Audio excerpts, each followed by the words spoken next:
Hey guys, Brian here from Slick Products. Today we're going to be showing you our wash kit. We're going to be going through our 3-step process and teach you guys how to use it. The first product in the kit is the off-road wash. This is super concentrated.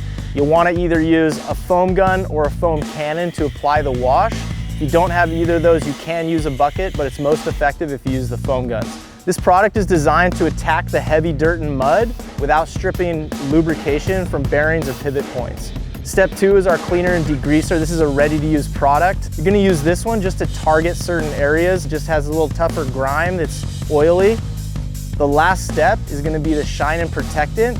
You want to spray that on plastic, vinyl, rubber, any areas where mud's going to build up. It's an aerosol silicone-based product. It really helps to keep a lot of the mud from sticking on your next ride, but it also leaves your vehicle nice and shiny, gives it that brand new look. Also included in the kit is a scrub brush, soft bristle so it won't scratch any surfaces. You have a wash mitt, as well as 2 microfiber towels to dry it down when you're done. So if you purchase the kit, you're gonna wanna choose either one of the guns that we offer with it. You have the option between the pressure washer foam cannon or the garden hose foam gun.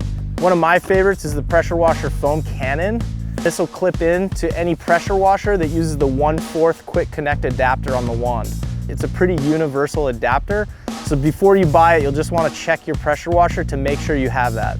The other gun that we have is the garden hose foam gun. Garden hose screws right into the bottom, super easy. Fill them up with water, add the concentrate, you're good to go. So that's the kit. Let's get to washing. All right guys, so what you'll wanna do to start, if it's really dirty like this ATV, you can see on the tires and rims and underneath area, like there's just a lot of dirt packed up. It's pretty thick. So we're gonna give it just a once over, just a quick wash down. Try to loosen up some of the really thick stuff, and then we're gonna move on to applying the off-road wash.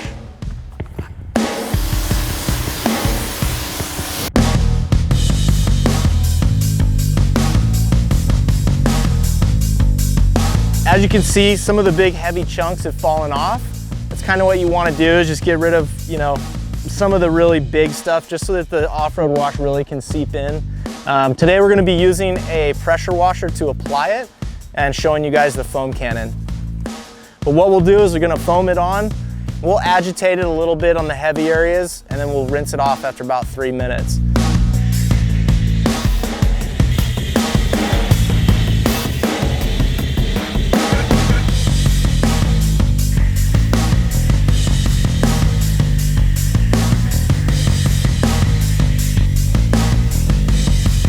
All right guys, so after you sprayed it down, give it a nice coating, you're gonna wanna just go around with the wash mitt a little bit, just agitate some surfaces. So once you've foamed down and agitated some of the surfaces, you wanna take the foam cannon off, put the tip back on to your pressure washer, just pop it right back into the wand, and then we're gonna rinse this thing down.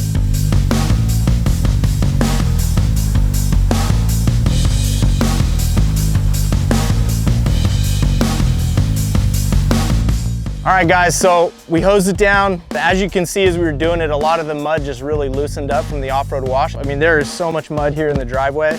We're gonna move on to step 2. Any other areas that are a little more stubborn, this is a spot cleaner. It's pH balanced product and non-corrosive, so it will not damage anodized part, aluminum, or any other metal surfaces on your vehicle.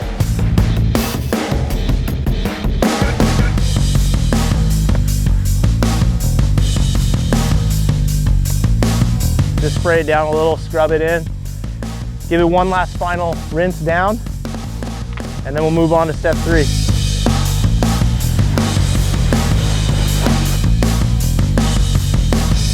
All right guys, so we did step 1 and step 2 using the off-road wash for step 1. We did step 2 with the cleaner and degreaser on the tires and rims. It's really good for the amount of dirt that was on there. We dried it down, so now we're gonna move on to step 3, multi-surface shine and protectant. What you wanna do next, take the shine, just to apply a nice even coat to the plastics underneath fenders, on the sides of your tires. Do not get it on your seat. If you do get it on your seat, just make sure to buff it in really well because it is slippery. But other than that, you can spray it anywhere. You can spray it on the front where a lot of the mud will build up, underneath. So after you spray it on, you'll have the option, you can either leave it on thick, just as it is without wiping down, or some people prefer to buff it in a little bit. It's totally up to you. Either way is perfectly fine. It really helps keep the mud from sticking like we said before. You'll also want to just apply another little coating on this before you ride the next time. So that's it. Hope you enjoyed the video. Thanks for watching.